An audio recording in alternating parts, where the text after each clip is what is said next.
एक पुराने समय की बात है। एक गुरु और शिष्य भिक्षा लेने के लिए एक राज्य में गए। पूरे दिन भिक्षा मांगने के बाद गुरु ने शिष्य से कहा कि आज इसी राज्य में विश्राम किया जाए।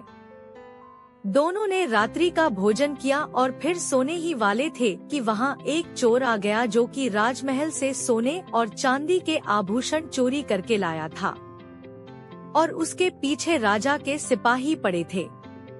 उसे राजमहल के सिपाहियों ने चोरी करते देख लिया था, परंतु वह अपना चेहरा छिपाए हुए था, इसलिए वे उसको पहचान नहीं पाए।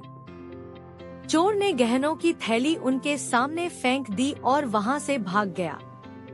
जब राजा के सिपाही वहां पहुंचे तो उन्होंने पाया कि आभूषण की थैली गुरु के सामने पड़ी है।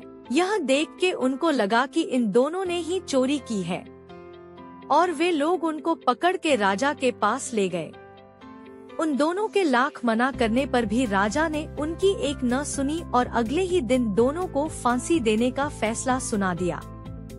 यह सुनकर शिष्य को बहुत दुख हुआ और उसने अपने गुरु से इसका कुछ उपाय निकालने को कहा। गुरु ने शिष्य को एक उपाय बताया और कहा, ठीक वैसे ही करना जैसे मैंने कहा था।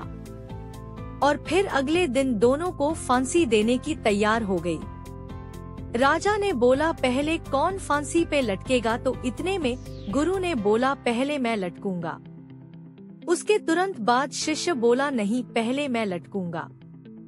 और दोनों में विवाद शुरू हो गया। राजा ने जब इसका कारण पूछा तो गुरु ने कहा कि कल मेरे सपने में भगवान आए थे। उन्होंने कहा कि जो कोई भी पहले इस फांसी पे लटकेगा उसको स्वर्ग की प्राप्ति होगी, इसलिए पहले मैं इस फांसी में लटकूंगा। यह सुनकर राजा के मन में विचार आया कि क्यों ना इसमें मैं लटक जाऊं तो मैं सीधे स्वर्ग में चला जाऊंगा।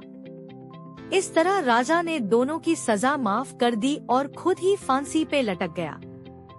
दोस्तों, इस कहानी से हमें यह सीख मिलती है कि संकट की घड़ी में बुद्धि और विवेक से काम लेना चाहिए और कभी हार नहीं माननी चाहिए।